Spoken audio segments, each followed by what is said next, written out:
السلام عليكم ورحمة الله. الحمد لله نحمده ونستعينه ونستغفره ونؤمن به ونتوكل عليه ونعوذ بالله من شرور أنفسنا ومن سيئات أعمالنا. من يهده الله فلا مضل له ومن يضلل فلا هادي له ونشهد أن لا إله إلا الله وحده لا شريك له ونشهد أن سيدنا وسندنا ومولانا محمدا عبده ورسوله. أما بعد فأعوذ بالله من الشيطان الرجيم. بسم الله الرحمن الرحيم. والذين لا يشهدون الزور وإذا مروا باللغو مروا كراما. صدق الله مولانا العظيم. الحمد لله الحمد لله الحمد لله. আল্লাহ তাবারাকা ওয়া তাআলার অশেষ মেহেরবানি, দয়া, অনুগ্রহ, কৃপা, অনুকম্পার কারণে আজকে কোরআনে করিমকে সামনে রেখে কিছু আলোচনা শোনা এবং করার তৌফিক দান আল্লাহ তাআলা করেছেন, সেজন্য শুকর আদায় করি আলহামদুলিল্লাহ। আজকে যে আয়াতখানা আমরা তিলাওয়াত করেছি তা সূরাতুল ফুরকানের ৭২ নম্বর আয়াত। ইতিপূর্ব থেকে আমরা আলোচনা করে আসছিলাম কোরআনে কারিমে আল্লাহ রাব্বুল আলামিন রহমানের কৃপাধন্য বান্দা এবং বান্দীদের বৈশিষ্ট্য এবং গুণাবলী সমূহের আলোচনা করছিলেন।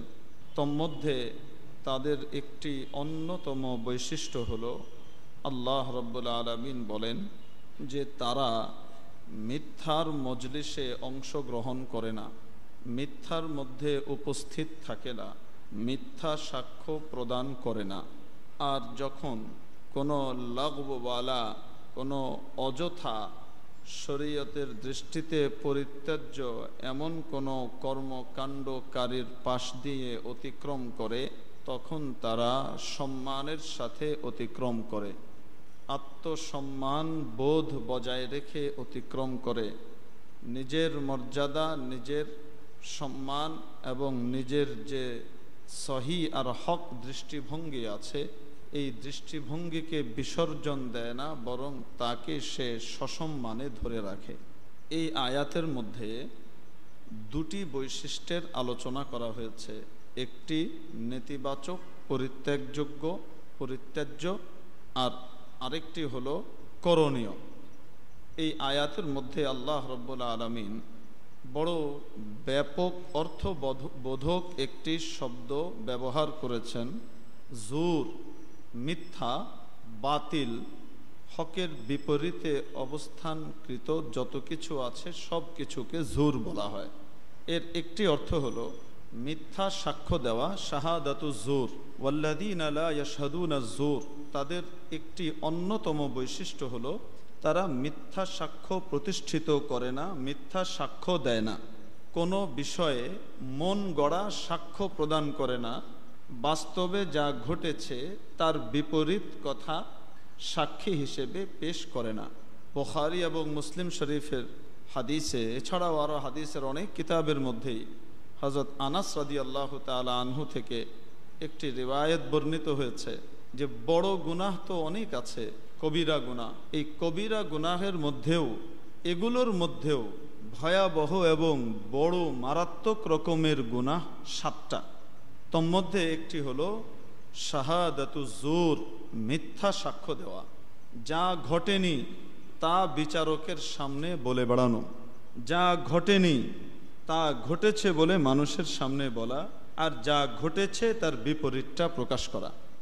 এই মিথ্যা সাক্ষ্য এত ভয়াবহ, এত মারাত্মক একটি গুনাহ এবং সামাজিক ব্যাধি, যেই ব্যাধির কারণে একটি সমাজ, একটি সুস্থ সমাজ পরিপূর্ণভাবে অসুস্থ হয়ে পড়তে পারে। যদি মিথ্যা সাক্ষর চালু হয়ে যায়, তাহলে নিরপরাধ অপরাধী সাব্যস্ত হবে, অপরাধী নিরপরাধ হিসেবে খালাস পাবে, অপরাধী অপরাধে আরও উৎসাহিত হবে, আর নিরপরাধ ব্যক্তি খামাখা জুলুমের শিকার হয়ে অনেক নিরপরাধ মানুষ তার দেখা দেখি প্রতিশোধ পরায়ণ হয়ে অপরাধে লিপ্ত হবে। এটি এত বড় ভয়াবহ একটি জিনিস, যার কারণে পুরো সমাজ ব্যবস্থা ধ্বংস হয়ে যায়। একটি উন্নত সমাজ অধপতিত সমাজে পরিণত হয়।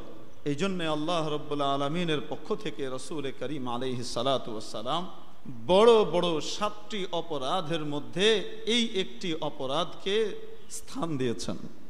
কেউ হত্যাকাণ্ডের শিকার হলো, কেউ নিহত হয়েছে, উচিত হলো প্রকৃত হত্যাকারীকে ধরে আইনের হাতে সোপর্দ করে এই হত্যাকারীর সুষ্ঠু বিচার সঠিকভাবে পরিপূর্ণ হওয়া। কিন্তু বিচারপতি যদি ন্যায় বিচারের সাথে বিচার করতেও চান, ন্যায় ভিত্তিক বিচার করতেও চান, তাহলেও বিচারপতির বাহ্যিকভাবে কিছু বাধ্যবাধকতা রয়েছে সাক্ষ্য প্রমাণের। এই সাক্ষ্য প্রমাণ যখন পেশ করা হবে, তখন যে অপরাধী তাকে যদি কোনো ব্যক্তি মিথ্যা সাক্ষ্য দিয়ে কি করে দেয়, নিরপরাধ সাব্যস্ত করে দেয়, আর আরেকজন নিরপরাধ ব্যক্তিকে অপরাধী বানিয়ে দেওয়া হয়, তাহলে এই হত্যাকাণ্ড এই পর্যন্তই সীমিত থাকবে না, বরং এই এলাকা থেকে আরেক এলাকা প্রতি জনপদে এই হত্যাকাণ্ড ঘটতেই থাকবে। এই হত্যাকাণ্ডের অব্যাহত ধারাবাহিকতাকে বন্ধ করার ক্ষমতা কারো নাই। এজন্য হযরত ওমর ইবনুল খাত্তাব রাদিয়াল্লাহু তাআলা আনহু থেকে বর্ণিত আছে যে তিনি বলেন, কোনো ব্যক্তি আদালতে মিথ্যা সাক্ষী দিয়েছে, এই কথা যদি প্রমাণিত হয়, তাহলে তাকে চামড়ার চাবুক দিয়ে জনসম্মুখে কম পক্ষে 40টা বাড়ি দিতে হবে।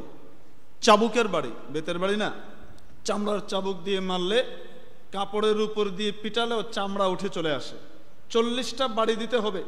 তার মুখে চুনকালি মাখিয়ে বাজারে বাজারে জনপদে তাকে ঘোরাতে হবে এবং দীর্ঘদিন তাকে কয়েদখানায়, জেলখানায় আবদ্ধ করে রাখতে হবে, যেন এই ধরনের ভয়াবহ কর্মকাণ্ড আর কেউ না করে। আমার প্রিয় ভাই, দুনিয়া যত জাহিলিয়াতের দিকে যাবে, ইসলাম থেকে দূরে সরবে, কোরআন থেকে হাদিস থেকে দূরে সরবে, তত বেশি অশান্তি কোনো একটি সমাজের মধ্যে দিন দিন দেখা দিতে থাকবে। মানুষ ততই জাহিলিয়াতের দিকে যাবে। আলো থেকে যখন দূরে সরবে, কোরআনের আসমানি আলো থেকে যখন দূরে সরবে, তখন জাহিলিয়াতের অন্ধকারের দিকে সে নিপতিত হতে থাকবে। আর অন্ধকারে শত্রু মিত্র চেনা যায় না, ভালো মন্দ পার্থক্য করা যায় না। অন্ধকারের মধ্যে মানুষ মন্দকে ভালো আর ভালোকে মন্দ মনে করে। আমার প্রিয় ভাই, এই অপকর্ম শুধু এই যুগে বা তার আগের যুগে চলছে তা নয়, বরং বহু আগ থেকেই চলে আসছে। এক ঘটনা শুনেছিলাম, আপনারা জানেন এখন কোর্ট কাছারি আদালত পাড়াতে রেডিমেড সাক্ষী পাওয়া যায়। রেডিমেড সাক্ষী, একদম তৈরি সাক্ষী, কিচ্ছু লাগবে না, সাক্ষ্য দেওয়ার জন্য রেডি। তাদের সাথে বিভিন্ন আইনজীবী, উকিল, মুহুরি, এদের সাথে আগ থেকেই যোগাযোগ থাকে। বলে আমার 10 জন ফকির খাওয়াইতে হবে, এই জন্য 10 জন ফকির কই পাওয়া যাবে? ফকিরদেরও আবার লিডার আছে। এখন সব কিছুই তো সংঘবদ্ধ, ইউনাইটেড। ফকিরদের লিডারের কাছে টেলিফোন করলে কয়জন ফকির? বলে 10 জন ফকির। বলে কি ধরনের খানা খাওয়াইবেন আগে বলেন। তো যদি বলে যে ডাল ভাত খাওয়াবে বা গোশত মাছ খাওয়াবে, তাহলে এক ধরনের ফকির পাঠাবে। আর যদি বিরিয়ানি টিরানি খাওয়াবে, কাচ্চি বিরিয়ানি খাওয়াবে, আরেক ধরনের ফকির পাঠাবে। আর যদি ন্যাম সম্মেলন কেন্দ্রের বাইরে খাওয়াইতে হবে, তাহলে আরেক ধরনের ফকির পাঠাবে। মানে সো কাইন্ড অফ ফকির কি আছে তাদের কাছে মজুদ আছে। আরও বড় মজার কথা হলো, এই যে আতুড়া লুলা বিভিন্ন মসজিদের সামনে বিভিন্ন স্পটে পড়ে থাকে, মাহফিল টাহফিলের সামনে, এই আতুড়া লুলা এখানে আসে কোথায়, কিভাবে আসে, কে দিয়ে যায়, কে নিয়ে যায়, আপনি খোঁজ পাবেন না। অলরেডি একটা সংঘবদ্ধ চক্রের সদস্য। এরা হলো বেতনভুক কর্মচারী। এরা সারাদিন রোদের মধ্যে বসে পড়ে এই করে সেই করে যা কামাই করবে, এই চক্রের হোতা তাদেরকে নিয়ে যাবে। নিয়ে যাওয়ার পরে যা কামাই করেছে তার ভিতরে পার্সেন্টেজ ভাগ আছে, 30% সে পাবে, বাকিটুকু কে নেবে? মালিক মহল নিয়ে নিবে, তারা এভাবে মাশাআল্লাহ ঢাকা শহরে কোটিপতি না, ঢাকা শহরে একটা দুইটা বাড়ির মালিক না, 10-15টা বাড়ির মালিক, এক এক ফকিরের লিডার। ওলা কোট প্যান্ট টাইপের প্রিমিও অ্যালিয়ন, তারপরে আপনার পাজেরোতে চড়ে বেড়ায়, এগুলো হাঁকিয়ে বেড়ায় রাস্তার মধ্যে। পুলিশরা দেখলে এদেরকে ধরতে ভয় পায়, আসলে ফকির চালায় খায়, এটাই তার ব্যবসা। এখন আজব কারবার শুরু হয়েছে মক্কা মুকাররমায়, মদিনা মুনাওয়ারায়, বিভিন্ন জায়গাতে, বিদেশে ফকির সাপ্লাই দেওয়া হয়। আগে ম্যান পাওয়ারের ব্যবসা হতো না, চাকরি, এখন অলরেডি ফকির সাপ্লাই দেওয়া হয়। মক্কা মুকাররমাতে আমি 2বার এক বুড়িকেই পাইছি, 2বার, এই গত বছরের আগের বছরে পেয়েছি। তা আমি তাকে, আহারে আমার দেশি, হ্যাঁ, সে এর আবার বুঝে কে কোন দেশি, কে কোন ভাষায় কথা বলছে, সেই হিসাবেই বলে। কত ভাষা জানে, ইংরেজি জানে, ফ্রেঞ্চ জানে, তুর্কি জানে, মালয় ভাষা জানে, তারপরে আপনার ইন্দোনেশিয়ান ভাষা জানে, হ্যাঁ, হিন্দি জানে, উর্দু জানে, ইংরেজি তো জানি, আরবিও জানে। দেখে এ কোন ভাষী, সেই ভাষায় সে ভিক্ষাটা চাইবে, তার ওই প্যাটেন্ট শব্দ তাকে মুখস্থ করানো আছে, ওই ভাষায় সে বলবে। তো বুড়ি আমার কাছে ভিক্ষা চাইলো, হ্যাঁ, দেশে যাওয়ার পয়সা নাই, এখানে ধরে আটকায় দিছে, চাকরি পাই নাই, এই সেই, আমাকে অনেক ওয়াদা দিয়ে নিয়ে এসে, দেশে যাওয়ার পয়সা নাই, একটু আমাকে মেহরবানি করে দেশে যাওয়ার ব্যবস্থা করে দিলে কিছু টাকা পয়সা, আমার কিছু টাকা হইলে, অল্প কিছু টাকা বাকি আছে হইলে আমার টিকিটের ফেয়ার উঠে যাবে, আমি চলে যাব। খুব সুন্দর করেই বললো যে মাত্র তার আপনার কি বলে 1000 খানিক রিয়াল লাগবে, উঠলেই সে চলে আসার তার ব্যবস্থা করে ফেলতে পারবে, বাকি টাকা ব্যবস্থা হয়ে গেছে। তো আমি আমার কাছ থেকে তখন চিন্তা করলাম যে এত বেশি দৌড়াদৌড়ি না করে বললাম যে ঠিক আছে, আমি তো আসলে কিছুটা বেকুব মানুষ, আমি দেখতে আপনারা মনে করেন যে হুজুর খুব বুদ্ধিমান, আসলে আমি সরল বোধাই। আমি পকেট থেকে 100 রিয়াল বের করে তাকে দিয়ে দিছি। গত বছর আবার ওই মহিলার সাথে আমার দেখা, মহিলা আমাকে চেনে নাই, ফাআরাফাহুম ওয়া হুম লাহু মুনকিরুন। ইউসুফ আলাইহিস সালাম তো ভাইদেরকে চিনে ফেলছিল, কিন্তু ভাইরা কিন্তু ইউসুফ আলাইহিস সালামকে চিনতে পারেনি। তা আমি মহিলা সেই আগের সেই একই বলি, এবং এখনো তার সেই 1000 রিয়াল বাকি আছে, ওই টাকা জোগাড় হলেই তার ইয়ে হয়ে যাবে।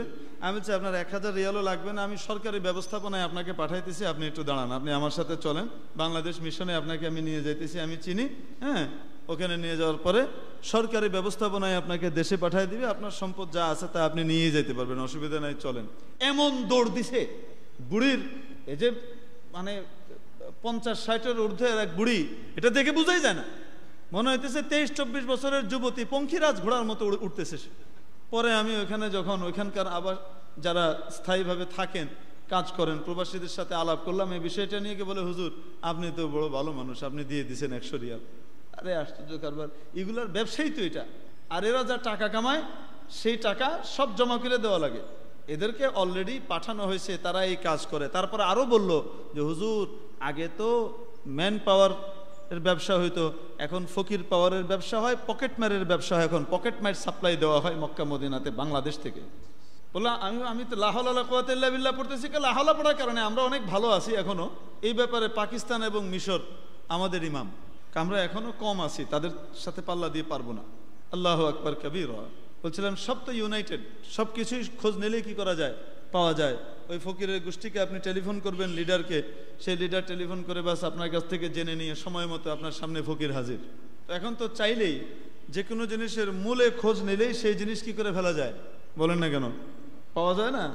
ডিস্ট্রিবিউশনের দায়িত্বশীল লোক অবশ্যই আপনি পাবেন, সে এগুলাকে কি করে নিয়ন্ত্রণ করে এদিক ওদিক পাঠায়। কোত্থেকে এই কথাটা গিয়েছিল, সাক্ষী বিক্রি। এরকম সাক্ষী ব্যবসায়ীও আছে, রেডিমেড সাক্ষী, আদালত পাড়ায় বসে থাকে। হাইকোর্টে যে সাক্ষী দিবে সে সাধারণ সাক্ষী হয় না, সে মোটামুটি মিনিমাম তার জন্য যে যোগ্যতা দরকার সেই যোগ্যতা আইএ পাসওয়ালা চাকরি লাগে। হাইকোর্ট সুপ্রিম কোর্টে সাক্ষী দিবে সে মোটামুটি মেধাবী হইতে হয়, তার একদম অশিক্ষিত মূর্খ লোককে দিয়ে সেখানে সাক্ষী দেওয়ায় না, সেখানকার কোয়ালিটি একটু উঁচু মানের, মিনিমাম তাকে ইন্টারমিডিয়েট পাস করা থাকতে হয়। আর আপনার লোয়ার কোর্টের সাক্ষীর জন্য অত কিছু লাগে না, কেস কিরকম সেই হিসেবে সাক্ষী সাপ্লাই হয়, পাওয়া যায়। এরকমই এক আদালতের মধ্যে মোকদ্দমা চলছে, তো রেডিমেড সাক্ষী পাঠানো হয়েছে, খুব পারদর্শী পারঙ্গম সাক্ষী, সে দৌড় দিয়েছে। কে হাজির হয়েছে, তো বলছে এই যে এর জিনিস চুরি করেছে আপনি দেখেছেন? বলে হ্যাঁ দেখেছি। নিশ্চয়কে দেখেছেন? আমি নিশ্চয়কে দেখেছি। যাহা বলিব সত্য বলিব, মিথ্যা বলিব না, শপথ করিয়া কাঠ গড়ায় দাঁড়াইয়া সাক্ষ্য দিচ্ছে। কত বড় ছিল, তো এখন দেখাচ্ছে এত বড় ছিল, কোমর সমান উঁচু দেখাচ্ছে আর কি, কোমরের উপরে বুক পরিমাণ উঁচু দেখাচ্ছে, এত বড় ছিল। ওই জমানায় চুরি হইতো গরু টুরু চুরি, আদালতে কোনো মামলা টামলা আসলে কি চুরি হইতো, গরু চুরি, মোষ চুরি, গ্রামগঞ্জের চুরি তো এগুলাই। কত বড় ছিল যখন বলছে জানোয়ারটা কত বড় ছিল, জজের এই প্রশ্নের বিপরীতে সে মনে করেছে গরু চুরি হয়েছে, বলে যে সারাই যে এত বড় ছিল। এখন জজ প্রশ্ন করছেন, আপনাদের দেশে মুরগি কি এত বড় হয় নাকি? মুরগি কি বুক পরিমাণ উঁচু হয় নাকি? সাক্ষী কেমন পারদর্শী, সাথে সাথে অন্য হাত এনে বলে স্যার আরেক হাত তো দেই নাই, আরেক হাত নিচে এনে মুরগির সাইজ দেখে বলতেছে আরেক হাত তো দেই নাই। আমরা হাসলাম, একটু মজা করলাম। আসলে জিনিসটা খুব সাধারণ অপরাধ না ভয়াবহ অপরাধ। এই কারণে খুনি পার পেয়ে যায়, নিরপরাধ খুনি হিসেবে সাজা পেয়ে যুগ যুগ ধরে কারাগারের প্রকোষ্ঠের ভিতরে বন্দী থাকে, আবদ্ধ থাকে। তার পুরো পরিবার, তার সমাজ ধ্বংস হয়ে যায়। তার ছেলে পেলেরা, তাদের বউ বাচ্চাদের খোঁজ নেওয়ার মতো কোনো লোক থাকে না। পুরো একটি সমাজকে ধ্বংস করে দেয় একটি মিথ্যা সাক্ষী। আফসোস হলো এই আজকাল যেহেতু কোরআনকে আমরা বর্জন করে, কোরআনের আলো থেকে দূরে সরে, রসুলের সুন্নাহ থেকে দূরে সরে আমরা যেহেতু জাহিলিয়াতের দিকেই দিন দিন ফিরে যাচ্ছি, আর জাহিলিয়াতকেই আমরা মনে করছি আসলে সভ্যতা আর ভদ্রতা, যার কারণে অন্ধকারের ভিতরে ঢুকে ভালো মন্দের তফাৎ করার ক্ষমতাটাও আমাদের মধ্যে লুপ্ত হয়ে গেছে। আজকে সত্য প্রকাশ করলে, সত্য কেন প্রকাশ করলো এই জন্য তার পত্রিকা ব্যান্ড করে দেওয়া হবে। সত্যি কথা কেন বলবে? স্কাইপে 2 নম্বরই করলো, যে অপরাধী নয় তাকে অপরাধী সাব্যস্ত করার জন্য মিথ্যা সাক্ষী কিভাবে তৈরি করা হবে, কিভাবে কথা বলা হবে, কে কে এটার জন্য প্রক্সি দিবে, এই সব কিছু আলোচনা স্কাইপে ধরা পড়ে বের হয়ে আসলো। এই অপরাধটা যারা করেছে, এই মিথ্যা সাক্ষ্য তৈরি করা এবং এই অপকর্মকে প্রতিষ্ঠিত করা, তাদের কোনো সাজা হবে না। যেই ব্যক্তি এটাকে প্রকাশ করলো, চোরকে চোর কেন বলবে? অতএব চোরকে চোর বলা যাবে না। যে বলবে তাকে অপরাধী সাব্যস্ত করে তাকে জেলে পাঠাইতে হবে, আর তার পত্রিকা বন্ধ করে দেওয়া লাগবে। আফসোস, পরিষ্কার করে নাম সহ অস্বীকার করার ক্ষমতা কিন্তু কারো ছিল না। আজ পর্যন্ত কেউ অস্বীকার করেও নাই যে স্কাইপের এই আলোচনা মিথ্যা। কেন? ডকুমেন্ট শুধু দেশে নয়, বিদেশেও রাখা আছে। ডিজিটালাইজেশনের বরকত। কিসের বরকত? ডিজিটালাইজেশনের বরকত। ডিজিটাল বাংলাদেশ করে ফেলবো না, এর বরকত এটা। যদি ডিজিটাল না হইতো, অ্যানালগ হইতো, তো তাহলে পারে এই জিনিস এক জায়গাতেই থাকতো, আর সেই জায়গা থেকে 2-4 জায়গাতে হানা দিয়ে বের করে ফেলা যেত। মুহূর্তের ভিতরে ট্রান্সফার করে এটাকে ইংল্যান্ডে পাঠিয়ে দেওয়া সম্ভব হতো না। ঠিক কি ঠিক না? আসা আন তুহিব্বু শাইআন ওয়া হুয়া শাররুল লাকুম, আসা আন তাকরাহু শাইআন ওয়া হুয়া খায়রুল লাকুম। তোমরা অনেক জিনিসকে মন্দ মনে করবে, অথচ এটা তোমাদের জন্য কল্যাণের, এটার ফল তোমাদের জন্য কল্যাণকর হবে। আর অনেক জিনিসকে তোমরা মনে করবে হয়তো ভালো, আসলে এটা তোমাদের জন্য অকল্যাণ বয়ে আনবে। ডিজিটাল যাদেরকে করব, তাদের মন মস্তিষ্কে যদি ঠিক না হয়, তাদের যদি দিনদারির তরবিয়ত না আসে, যত ডিজিটাল হবে তত ডিজিটাল গুনাহ সম্পাদিত হইতে থাকবে। ঠিক কি ঠিক না? বাড়ি বাড়িতে সিনেমা হল থাকবে, বাড়ি বাড়িতে পোস্ট কোয়ার্টার হবে, কিচ্ছু করার মতো থাকবে না যদি নাকি দিল তৈরি হওয়ার আগেই এই হাতিয়ার তার হাতে দিয়ে দেওয়া হয়। ইন্টারনেট ঘরে ঘরে, বাড়ি বাড়িতে, জনে জনে, মোবাইলে মোবাইলে ছেলেদের হাতে আর মেয়েদের হাতে যখন দিয়ে দেওয়া হবে, যেহেতু সে কচি, এখনো তার এই বুঝ বুদ্ধি হয় নাই, তাকে যদি সে একটা খারাপ জিনিসের ভিতরে ঢুকে যায়, সেখান থেকে তাকে বের করা সম্ভব হবে না। আজকের এটাই তো বাস্তবতা, কি বলেন? এই তো কয়েকদিন আগেই আপনার ফরিদপুরে সেই মোড়ের রাস্তার মধ্যে 2টো বাসের মুখোমুখি সংঘর্ষে স্পট ডেড হলো কয়েকজন। আপনারা পত্রিকার মধ্যে ছবি দেখেছেন না? এখনো মনে হয় 2 সপ্তাহ পার হয়নি, দেখেছেন না? 2-2.5 সপ্তাহ আগের ঘটনা। এই যে ফরিদপুরে 2টো বাস মুখোমুখি সংঘর্ষের হয়ে তার মধ্যে একদম উপস্থিত 12-13 জন কি হয়েছে, মারা গেছে সেখানেই, হাসপাতালে আরো কিছু। আল্লাহু আকবার। আমার এক পরিচিত ভাই আছে, মুফতি মহিউদ্দিন, তার এক মামাতো ভাই ওই গাড়িতে ছিল, মামাতো ভাই। আর সম্পর্কের এই মামা প্রভাবশালী একজন সরকারি নেতার ডানহাত। এত প্রভাবশালী যে নাম বললে এক নামে চিনে ফেলবেন আপনারা, বরিশালের দিকের ডানহাত। ছেলের নাম শাফিন, আমি একদম দলিল সহ বলছি যেন আপনাদের আজগুবি কাহিনী মনে না হয়। ছেলের নাম শাফিন, সিট পেয়েছে বাসের একদম পেছনের সারিতে। বাপ ফোন করেছে, কোথায় বসেছো? বলে আব্বু এখানে বসেছি। কেন, সামনে সিট পাও নাই? সিট দেয় নাই? আব্বা সামনের সমস্ত সিটের টিকিট কাটা হয়ে গেছে, এই জন্যে ওখানে আমাকে তারা সিট দিতে পারে নাই। কেন, আমার নাম আমার পরিচয় বলো নাই? বলছি আব্বা, বাকি জায়গা ছিল না, তাই আমাকে যেখানে জায়গা পাইছি সেখানেই নিয়ে চলে আসতেছি। ড্রাইভারকে ফোন দাও। ড্রাইভারকে ফোন দিয়ে নিজের রাজনৈতিক পেশি শক্তির ক্ষমতার যে গরম সেটা ঝেড়েছে। তোর গাড়ি ঢাকা পৌঁছার আগে তোর এই হয়ে যাবে, সেই হয়ে যাবে, আমার ছেলে পিছনে বসে আর কি সামনে বসে, স্যার কি করব এখন, এখানে তো বসা হয়ে গেছে, কাকে পিছনে দিব? যারা ইচ্ছা যেমনি হোক পিছনে দিয়ে, আমার ছেলে সামনে থাকবে। তো ড্রাইভার শেষ পর্যন্ত ম্যানেজ করে একজনের হাতে পায়ে ধরে তাকে এক ধরনের জোর করেই, সাদা সিধা ধরনের একজনকেই তো ধরেছে, কড়া কাউকে তো আর ধরবে না, নিশ্চয়ই দেখতে শুনতে হুজুর টাইপেরই কাউরে ধরবে, যে হুজুরকে বললে মানবে, বা দাঁড়িয়ে টাড়িয়ে আছে, নামাজ টামাজ পড়ে বললে বুঝবে, বাকি তো অবুঝ, বেনামাজি তো অবুঝ, তারে বললে তো গরম দেখাবে। এই জন্য ড্রাইভারের দেয়ালে পিঠ থেকে যাওয়ার অবস্থাটা যে বুঝবে, এই জন্য কন্ট্রাক্টর ড্রাইভার মিলে বুঝিয়ে শুনিয়ে একজন ভদ্রলোককে পিছনে পাঠিয়েছে। উনি এক ধরনের চাপ সই পিছনে চলে গেছেন, আর সেই ছেলেকে সামনে এনে বসানো হয়েছে। কিছুক্ষণ পরে অ্যাক্সিডেন্ট, এবং অ্যাক্সিডেন্টের সামনের 10 জন একদম ভর্তা হয়ে গেছে। লাশ যখন বাড়িতে পৌঁছেছে, আমার সেই ঘনিষ্ঠ ভাই বলছিলেন যে যারা লাশ ধুইয়েছে তারা বলেছে চেহারা, মাথার মগজ, হাড্ডি টাড্ডি গুঁড়ো গুঁড়ো হয়ে ভিতরে ঢুকে গেছে। বাপ লাশ দেখতে আর আসে নাই। কিভাবে আসবে? আসলে নিজের সন্তানকে হত্যা নিজ হাতে কে করেছে? বাপ করেছে। এজন্য পেশি শক্তির প্রকাশ ঘটানো, আমার শক্তি আছে সেই শক্তির বহিঃপ্রকাশ ঘটাবো, জুলুমের একটা সীমা আছে। একটা পর্যায় পর্যন্ত আল্লাহ বরদাস্ত করেন, তারপরে এমন মায়ের দেন যেই মায়ের দুনিয়ার বাইরে, যেই মায়ের দুনিয়ার বাইরে। আমার অমুকের উপরে রাগ উঠলো তাই তার বাড়ি ভেঙে দিলাম, অমুকের উপরে রাগ উঠলো তার বাড়ি থেকে তাকে উচ্ছেদ করে দিলাম, অমুকের উপরে রাগ উঠলো তার গাড়িকে আমি চুরি করাই দিলাম, অমুকের উপরে রাগ উঠলো তার রাস্তার ভিতরে তার ছেলেকে মার দেওয়াই দিলাম, অমুকের উপরে রাগ উঠলো ক্ষমতা আছে তাই আমি যা ইচ্ছা তাই দেখিয়ে দিলাম। মনে রাখতে হবে সকল ক্ষমতার উপরে আরেকজনের ক্ষমতা কিন্তু আছে, তিনি কিন্তু ইন্নাল্লাহ আলা কুল্লি শাইইন কাদির, তিনি হলেন আল্লাহ যিনি যা চান তাই করার ক্ষমতা রাখেন। এই জন্যে আমার প্রিয় ভাই, পেশি শক্তির ক্ষমতা দেখিয়ে বহিঃপ্রকাশ ঘটিয়ে যদি আমি আরেকজনের উপরে জুলুম করে বসি, তাহলে সেই জুলুমের খড়গ কিন্তু যথা সময়ে আমার উপরেই নেমে আসবে। দেখে যাওয়া লাগবে। অনেক সময় মানুষ মনে করে এটা খুব ভালো হবে, আল্লাহ বলেন আসলে সেটা ভালো নয়, এটা তোমাদের জন্য মন্দ হবে। এই ভদ্রলোক মনে করেছিলেন আমার ছেলে একটু আরামে যাবে, পিছনে কেন ঝাঁকি খাবে, আরেকজনের উপরে জোর জবরদস্তি খাটিয়ে নিজের ছেলেকে সামনে বসিয়েছে আর অমুককে পিছনে পাঠিয়ে দিয়েছে। যে পিছনে গেছে সে মনে করেছে আসলে আমার জন্য অকল্যাণ হলো, আসলে এটাই তার জন্য কল্যাণের কারণ ছিল। আর বাপ তার ছেলেকে সামনে পাঠিয়ে মনে করেছিল এটা আমাদের জন্য কল্যাণের বিষয়, আসলে সেটা ছিল তার জন্য চরম বিপর্যয় এবং অকল্যাণের বার্তা। যেন আমরা মনে করি সব ডিজিটাল হয়ে গেলে, উন্নত প্রযুক্তি চলে আসলে আমাদের দেশ উন্নতি হবে। আমার প্রিয় ভাই, যদি নাকি ডাকাতের হাতে অস্ত্র পড়ে, যে নাকি এখনো পর্যন্ত অস্ত্রের সঠিক ব্যবহার, কোথায় ব্যবহার করতে হবে এই নিয়ন্ত্রণ যে শিখে নাই, তার হাতে যদি অস্ত্র যায়, তার হাতে যদি বন্দুক যায়, তার হাতে যদি ছুরি যায়, তার হাতে যদি ব্যানেট যায়, তার হাতে যদি বিভিন্ন রকমের বোমা যায়, তাহলে ধ্বংসের কারণ হবে। যত বেশি যাবে তত বেশি ধ্বংস হবে।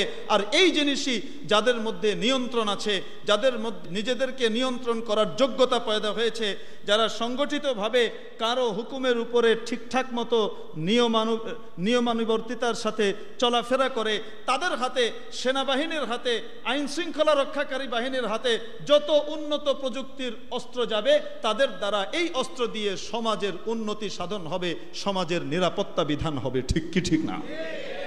পার্থক্য কোথায়? একই জিনিস, এক জায়গায় গেলে ধ্বংস, আরেক জায়গায় গেলে রক্ষা। পার্থক্যটা কোথায়? পার্থক্য হলো যে ব্যবহার করবে তার মধ্যে নিয়ন্ত্রণের যোগ্যতা এসেছে কিনা।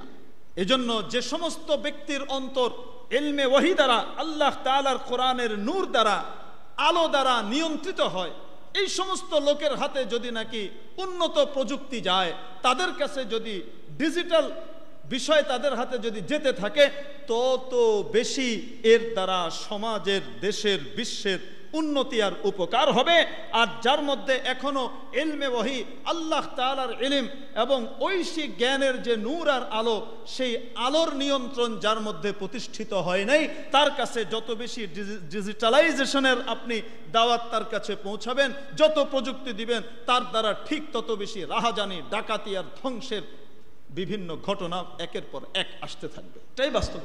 আসা আন তাকরাহু শাইআন ওয়া হুয়া খায়রুল লাকুম ওয়া আসা আন তুহিব্বু শাইআন ওয়া হুয়া শাররুল লাকুম। আমরা মনে করলাম সব ডিজিটাল করে দিলে, সব জায়গায় যদি একদম এই করে রাখি, তাহলে পারে সবাই আমাকে বাহবা দিবে, আর আমি আগামীবারও বড় ইয়ে করে চলে আসব। যেহেতু ডিজিটাল জিনিসগুলা সকলের হাতেই চলে গেছে, এইবার স্কাইপের সমস্ত অপকর্মগুলা কিভাবে সাক্ষী বানোয়াট তৈরি করা হয়েছে, কিভাবে বিচারপতিকে ম্যানেজ করা হচ্ছে, কি কি কথাবার্তা উপর থেকে নিচে হচ্ছে, এই সবগুলা হাতে এসে আবার ঠিকই বিদেশে এক জায়গায় সংরক্ষিত হয়ে গেছে। অস্বীকার করার কোনো কায়দা নাই। ঠিক কি ঠিক না? হ্যাঁ, প্রশংসা করছে সুলতানা আপা, খুব চমৎকার কি দিয়েছেন, সাক্ষী দিয়েছেন। যা ওনাকে শুধু ইশারা দেওয়া হয়েছে, শিখিয়েও দেওয়া লাগে না, ইশারা দেওয়া হয়েছে, উনি একদম চমৎকার সাক্ষী দিয়ে সকলকে মাত করে দিয়েছেন। রাস্তায় ঘুরে বেড়াইতেছে, এখনো বদমাশকে গ্রেফতার করা হয়নি। মিথ্যা সাক্ষ্য দেওয়া, কি দেওয়া? ভালো না মন্দ? বলেন না কেন? মন্দ। রাসূলুল্লাহ সাল্লাল্লাহু আলাইহি ওয়াসাল্লামের হাদিস, কান খুলে শুনে নেন। যে ব্যক্তি তোমার পক্ষে মিথ্যা কথা বলে, তুমি এই ব্যক্তির কাছ থেকে নিজেকে নিরাপদ মনে করো না। কেন? যে অন্যকে বিপদে ফেলে তোমার পক্ষে মিথ্যা কথা বলে, এই ব্যক্তি অচিরেই আরেকজনের পকেটে যে তোমার বিপক্ষে মিথ্যা কথা বলে তোমাকে ফাঁসিয়ে দিবে। ঠিক কি ঠিক না? এই জন্য বদ্দিন মানুষের উপরে কোনো সময় আস্থা রাখা যায় না, বিশ্বাস করা যায় না। আমি একদম সাফ কথা বলি, ভালো করে বুঝে নেবেন। যার দিন ইমান নাই, যার ইমান আকীদা ঠিক নাই, যার আল্লাহর সাথে সম্পর্ক ঠিক নাই, যার 5 ওয়াক্ত নামাজ ঠিক নাই, সে যত নীতিবান হোক, যত ভালো মানুষই দেখাক, তার ইমানের উপরে, তার বাহ্যিক এই নীতি উপরে কোনো সময় আস্থা রাখা যায়। যে কোনো সময় সে পরিবর্তিত হতে পারে। ঠিক কি ঠিক না? আমাদের অনেক সময় অনেকের উপরে খুব আস্থা থাকে, হুজুর উনি যে কোয়ালিটি মেনটেন করেন, আর যাই হোক ওনার মতো কোয়ালিটি মেনটেন অন্য কেউ করবে না, এই জন্য ওনার কাছে কাজটা দিলে চোখ বন্ধ করে আস্থা রাখা যায়, অন্যের কাছে দিলে আস্থা রাখা যায় না। আচ্ছা, হারাম কর, না নামাজ পড়ে, না আল্লাহ খোদায় বিশ্বাস করে, বিভিন্ন মসজিদের কাজ করে বেড়ায়, বিভিন্ন মসজিদ থেকে কন্ট্রাক্টে পয়সা কামায় বেড়ায়, বিভিন্ন প্রতিষ্ঠান থেকে ভালো পয়সা কামাইতেছে, কিন্তু মসজিদে আসলেও নামাজের সময় কোনো সময় আসবে না। কাটটা কমিউনিস্ট, নামাজ কালামের কোনো দরকার নাই, পরিষ্কারভাবে এই কথা বিশ্বাস করে। এরকম লোক আছে না নাই? যতই নীতিবান হোক, বুঝতে হবে এর নীতির উপরে কোনো সময় আস্থা রাখা যায় না। যে কোনো সময়ও পিছন থেকে মার দিতে পারে। যে তার খোদাকে, তার স্রষ্টাকে কি করতে পারে না, তার সাথে নীতি ঠিক রাখতে পারে না, সে অধস্তন মানুষের সাথে কিভাবে নীতি ঠিক থাকবে? আস্থা যদি কারো উপরে রাখা যায় তো দিনদারের উপরে রাখা যায়।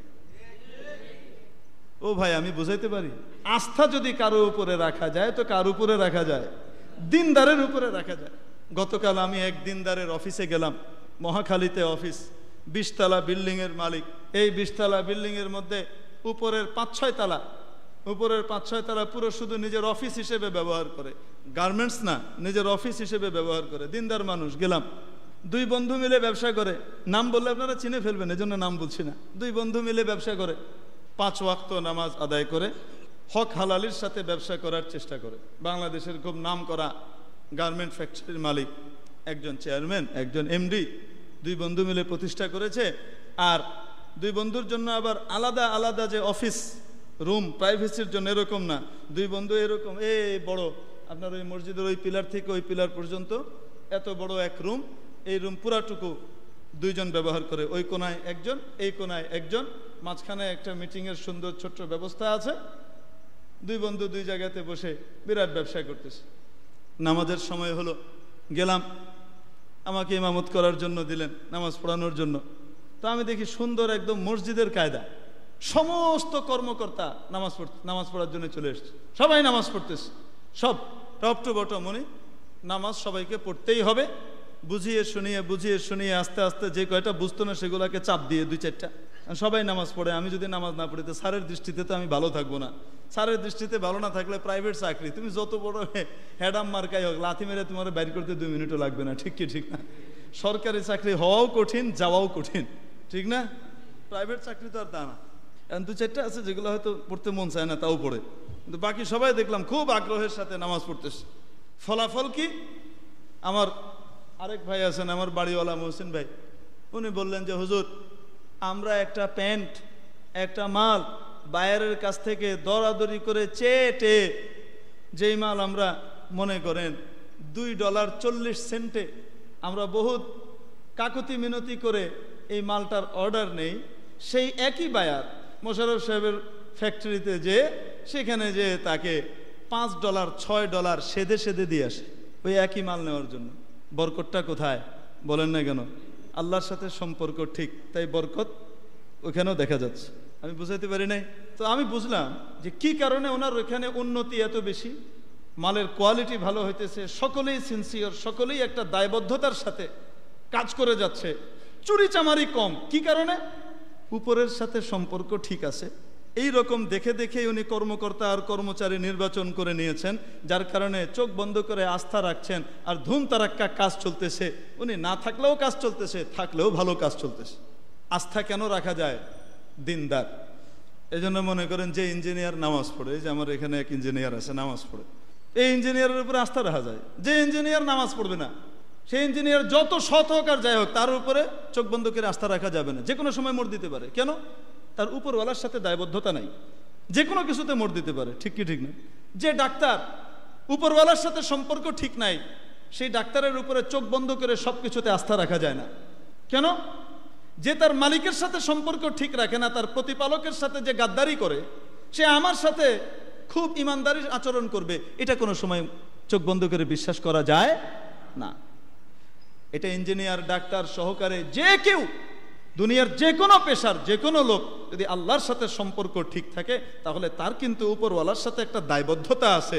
যে কোনো কিছুতে সে চিন্তা করে যে আমি যাই করি না কেন, আমার কিন্তু একটা সীমা আছে। ঠিক কি ঠিক না?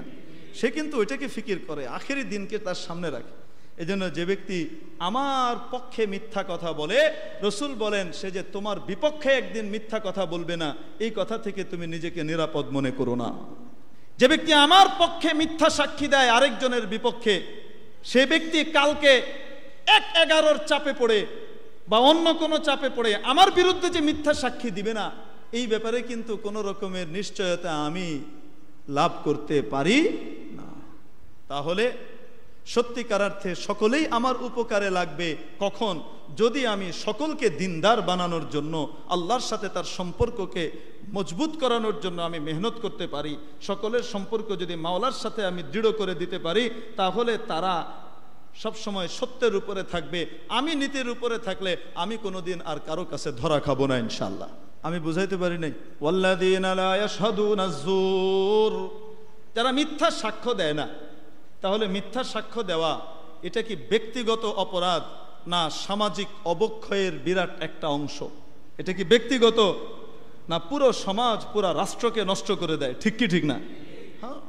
এই আয়াতের একটা অর্থ হলো এই আয়াতের আরেক অর্থ ওয়াল্লাযীনা লা ইয়াশহাদুনা যুর, যারা শরীয়ত কর্তৃক বাতিল এবং পরিত্যাজ্য কোনো কিছুতে উপস্থিত হয় না, অংশগ্রহণ করে না।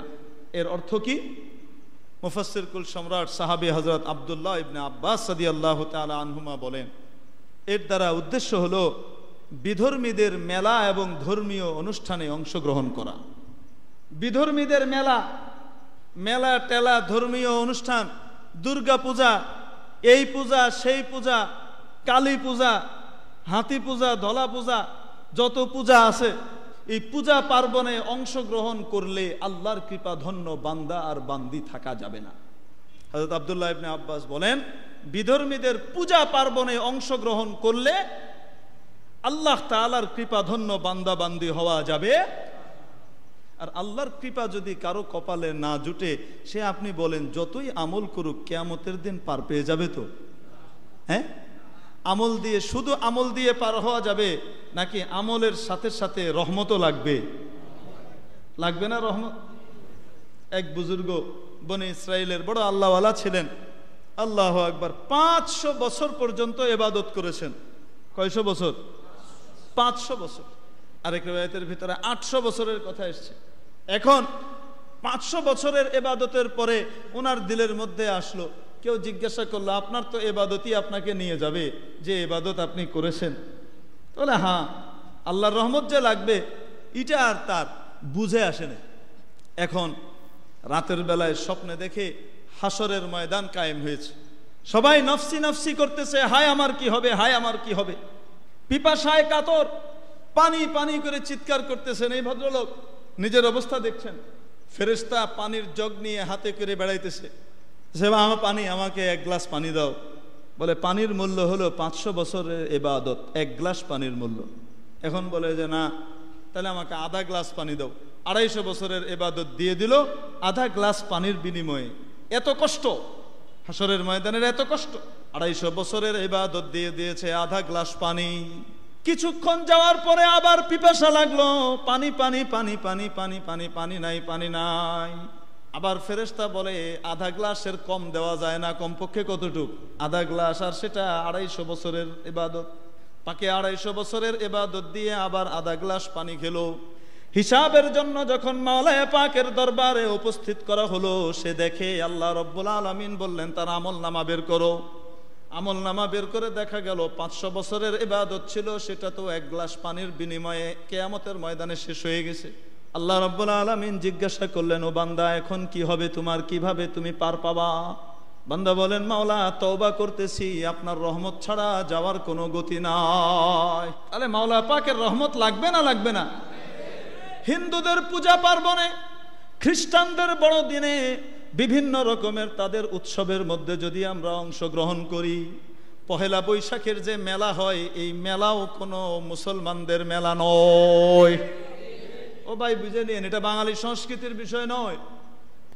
বর্তমানে যে মেলাটা চলে, একটা কালে এই মেলা চলতো, সেটা শুধু বার্ষিক একটা দিন হিসেবে, এখানে ধর্ম টর্মের কোনো বিষয়ই কারো মাথায় ছিল না। চৈত্র সংক্রান্তির মেলা হইতো। কি হইতো? আমাদের মুরব্বীরা আছে না, জিজ্ঞাসা করেন, এই যে যাদের দাঁড়ি টাড়ি পেকে গেছে, জিজ্ঞাসা করেন পহেলা বৈশাখের আগে কিসের মেলা হইতো? চৈত্র সংক্রান্তির মেলা হইতো। কোন জাতিকে যদি তাদের মেরুদণ্ড নষ্ট করে দেওয়া লাগে, তাহলে তাদের যে ঐতিহ্য, জাতীয় চেতনা আছে, সেটাকে ধ্বংস করে দাও, নিজের চেতনা তার ভিতরে ঢুকিয়ে দাও, তাহলে সে তার দেশে থেকে, তার সীমানার মধ্য থেকে আমার আর তোমার গোলামি করবে। বুঝেন নাই কি বলি? বাংলাদেশ দখল করার মতো বেউকুবি করার কোনো দরকার আছে? আন্তর্জাতিক বিশ্বকে নাড়া দিয়ে কোনো লাভ আছে? কোনো লাভ নাই। টেলিভিশনের মাধ্যমে, ডিশ চ্যানেলের মাধ্যমে, পকেটের কেনা বুদ্ধিজীবীদের মাধ্যমে যদি নাকি এই দেশের মানুষের মনে মনে আমাদের হিন্দুয়ানি চেতনাকে অন্য একটা নামে ঢুকিয়ে দেওয়া যায়, নামটা ভিন্ন, চেতনাটা হিন্দুয়ানি, নামটা কি, লেভেল ভিন্ন, চেতনা কি হিন্দুয়ানি, তাহলে নাম কাজ করবে না কাম কাজ করবে? বলেন না। বোতলের ভিতরে বিষ, উপরে লেখা মধু, সুন্দরবনের 1 নম্বর খাঁটি মধু। উপরে লেখা কি? সুন্দরবনের 1 নম্বর নির্ভেজাল খাঁটি মধু, আর ভিতরে হলো পটাশিয়াম সায়ানাইড। খাওয়ার পরে 1 চামচও খাওয়া লাগবে না, বড়ি টড়ি পাওয়া যায়, গুলিয়ে রস বানিয়ে দিয়ে দিয়েছে।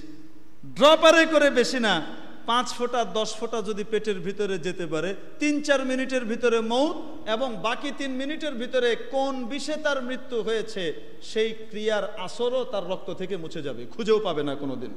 ফরেনসিক বিশেষজ্ঞরা কোনোদিন খুঁজেও পাবে না। এটা হলো পটাশিয়াম সায়ানাইড। ভিতরে পটাশিয়াম সায়ানাইড, উপরে হলো সুন্দরবনের মধু। এই সুন্দরবনের মধুর লেভেলে যদি আমার আপনার পেটের ভিতরে পটাশিয়াম সায়ানাইড ঢুকিয়ে দেওয়া যায়, তাহলে জিজ্ঞাসা করি, বলেন উপরের লেভেল কাজ করবে না ভিতরের মাল কাজ করবে? জানটা থাকবে না চলে যাবে? বাঙালি চেতনার নামে হিন্দুয়ানি সংস্কৃতি আর হিন্দুয়ানি কালচারগুলা যদি বিভিন্নভাবে টেলিভিশনের মাধ্যমে, সংবাদ পাঠিকার মাধ্যমে, বুদ্ধিজীবীদের পকেটে কিনে নেওয়ার মাধ্যমে, বিকৃত রুচির কিছু মহিলার মাধ্যমে যদি নাকি এইগুলাকে জনগণের ভিতরে ঢুকিয়ে দেওয়া যায়, তাহলে তারা থাকবে বাংলাদেশের বলয়ের ভিতরে, নামে হবে বাংলাদেশ, আসলে চিন্তা চেতনায় হবে অন্যটা। ওরা কি বেকুব নাকি? আপনার দেশ দখল করতে আসবে? কোনোদিন করবে না, আমি লিখে দিতে পারি। যারা মনে করেন যে যে কোনো সময় ইন্ডিয়া এসে আপনার দেশ দখল করে নেবে, মোটেও করবে না। কি দরকার আছে? আপনার জাতীয় চেতনা, এটাকে ধ্বংস করে দেওয়ার জন্য যে বিষের প্রয়োজন, সেই বিষ বাঙালি সংস্কৃতির লেভেলে আপনার পেটের ভিতরে ঢুকিয়ে দেওয়া হচ্ছে। যদি আপনি এর বিরোধিতা করেন, তাহলে আপনার নামে তকমা লাগবে রাজাকার, যদিও আপনি ওই সময় জন্মই গ্রহণ করেন নাই, যুদ্ধের সময়। আর কয়েকদিন পরে বেরোবে, আমি লিখে দিই, আপনারা শুধু লিখে রাখেন, আমি বলে দিই, আপনারা লিখেন। কিছুদিন পরে বের হবে রাজাকার প্রজন্ম। কি হবে? যখন রাজাকারদের যুগ শেষ, কারণ যুদ্ধের পরে 80 বছর পরে তো আর কোনো রাজাকার দুনিয়াতে জীবিত থাকবে না, থাকবে না। তো 80 বছর পরেও এই দ্বন্দ্ব লাগিয়ে রেখে দেশকে দুই ভাগে ভাগ করে রাখার জন্যে বাইরের শত্রুর এই চক্রান্ত কি বন্ধ হবে নাকি? বন্ধ হবে না। দেশকে দুই ভাগ করে রাখো, ডিভাইড করে রাখো। তো এইটার জন্যে এখন তার রাজাকার নাই। তো এখন কিভাবে? মুক্তিযুদ্ধ যেমন প্রজন্ম আছে, এরকম রাজাকার প্রজন্ম হবে। ওর বাপ রাজাকার ছিল, ওর দাদা রাজাকার ছিল, ও রাজাকার। কেন আমার দল করে না? অপরাধটা কি বলেন না কেন? হ্যাঁ, বিজাতীয় সংস্কৃতিতে নিজেকে মিশিয়ে দেয় নাই, এটাই তার অপরাধ। হ্যাঁ, প্রকৃতপক্ষে যারা স্বাধীনতা যুদ্ধের সময় অপকর্ম করেছে, যারা জনগণের উপরে জুলুম নির্যাতন করেছে, যারা জনগণকে কষ্ট দিয়েছে, যারা অন্যায়ভাবে মানুষ হত্যা করেছে, অবশ্যই তারা অপরাধী, অবশ্যই তাদের বিচার হওয়া উচিত। ঠিক কি ঠিক না? কিন্তু তার সন্তান কি অপরাধ করেছে বলেন না? কি অপরাধ করেছে বলে? তার সন্তানও যদি না হয় তারপরেও বলা হবে তার দাদা রাজাকার ছিল। তো ওই সময় সে দাদার খবর কে রাখছে? আসলে তার দাদা ছিল মুক্তিযোদ্ধা, আসলে তার দাদা কি ছিল? মুক্তিযোদ্ধা। কিন্তু যেহেতু ওই হিন্দুয়ানি চেতনায় সে বড় হচ্ছে না, হিন্দুয়ানি চেতনার বিরুদ্ধে সে প্রোটেস্ট করছে, জাতিকে নিজস্ব চেতনা ধরে রাখার জন্য বলছে, এই জন্য সে অপরাধী হয়ে যাবে। তখন তার বাবা তার দাদা মুক্তিযোদ্ধা হওয়া সত্ত্বেও কিন্তু সে রাজাকার হয়ে যাবে, আর এই ছলে হবে রাজাকার প্রজন্মের অংশধর, একজন অংশ। আমি বুঝাতে পেরেছি? ওরে ভাই, আমাদের খুব ভালো করে বোঝা দরকার যে আমার দেশ, এই দেশটা কার? আমার দেশ। আমার দেশের জন্য দরদ আমার থাকা উচিত, আমার দেশটা যেন উন্নত হয়, আমার দেশটা যেন স্বকীয়তা নিয়ে সে কি করতে পারে? বিশ্ব সভার মধ্যে মাথা উঁচু করে দাঁড়াইতে পারে। মাতৃভূমির ভালোবাসা এটা ইমানের একটা অঙ্গ, ইমানের কি অঙ্গ। এজন্য না আমরা পাকিস্তানি চেতনায় বড় হব, না আমরা হিন্দুস্তানি চেতনায় বড় হব। ঠিক কি ঠিক না? আমরা পাকিস্তানি চেতনা নিয়েও আমাদের দেশ চালাবো না, আমরা হিন্দুস্তানি চেতনা নিয়েও আমাদের দেশ চালাবো না। আমাদের দেশ আমাদের মতো থাকবে। ওয়াল্লাযীনা লা ইয়াশহাদুনা যুর, যারা নাকি শরীয়ত কর্তৃক পরিত্যাজ্য যে সকল জিনিস আছে সেগুলোর মধ্যে অংশগ্রহণ করে না, উপস্থিত হয় না। শাহিদ ইয়াশহাদুর এক অর্থ উপস্থিত হওয়া। শাহিদকে, সাক্ষীকে শাহিদ বলে। শাহিদ মানে উপস্থিত, আরবিতে তাকে সাক্ষীকে শাহিদ বলে। কি কারণে? যে সাক্ষ্য দিবে সে অনুপস্থিত থেকে সাক্ষ্য দিতে পারে, নাকি ঘটনার সময় সে উপস্থিত থাকা লাগে, তাহলেই তো সে সাক্ষী দিতে পারে। ঠিক কি ঠিক না? তো রহমানের কৃপা ধন্য বান্দা বান্দি যারা হবে, তারা ইহুদিদের, খ্রিস্টানদের এবং আপনার হিন্দুদের পূজা পার্বণ বা তাদের যে সংস্কৃতি ভিন্ন নামে সুন্দর মোড়কে আমাদের কাছে আসবে, সেগুলোর মধ্যে উপস্থিত হবে নাকি? আমি বললে আপনারা নারাজ হবেন। নারাজ হইলেও কথা সত্য। বাঙালি চেতনার ভিতরে, বাঙালি সংস্কৃতির ভিতরে ড্রাগন কোত্থেকে আসলো আমাকে বলেন? ড্রাগন তো ভাই চাইনিজ, ওই নাকচ্যাপ্টা গ্রুপের কি আছে তাদের ওই দেশে ড্রাগন পাওয়া গেছে। বাংলাদেশের পুরো এরিয়াতে প্রত্নতাত্ত্বিকরা খুঁজে টুজে কোনো সময়, আর্কিওলজিস্টরা খুঁজে কোনো সময় কোনো ড্রাগনের ফসিল পেয়েছে। খবর পেয়েছেন নাকি আপনারা? ড্রাগনের একটা নখ পাওয়া গেছে। তো বাঙালি সংস্কৃতির নামে পহেলা বৈশাখে ড্রাগনের মূর্তি নিয়ে আমরা যে দৌড়াই, এটা বাঙালি সংস্কৃতি হয় কিভাবে? এটা তো কমিউনিজমের চায়নাপন্থী কমিউনিস্ট সংস্কৃতি আমাদের দেশের ভিতরে অনুপ্রবেশ করানো হচ্ছে। একদিনে হিন্দুয়ানি সংস্কৃতি, অপরদিকে চাইনিজ কমিউনিজমের সংস্কৃতি, আরেকটু পরে রাশিয়ার সংস্কৃতি। এগুলাকে ধরে টরে গুলিয়ে মিলিয়ে মিক্সচার করে পয়লা বৈশাখের নামে, বাঙালি চেতনার নামে আমাদেরকে খাওয়ানোর চেষ্টা করা হচ্ছে। দোয়া করেন আল্লাহ তাআলা আমাদের উপর মহলে যারা আছেন তাদেরকে এই ধোঁকাবাজিটা ধরতে পারার তৌফিক দান করুন। এই বিজাতীয় শত্রুরা যে অপকর্মটা আমাদের দেশে চালু করার চেষ্টা করছে, আমাদের উপর মহল যারা আছেন, আশা করি অবশ্যই তারা দেশপ্রেমিক, তারা যেন এই চক্রান্তটা ধরতে পারেন, এই তৌফিক যেন আল্লাহ তাদেরকে দান করেন। আমার মনে হয় না জেনে শুনে তারা এদেরকে এই অপকর্ম করার সুযোগ দিয়ে যাচ্ছে।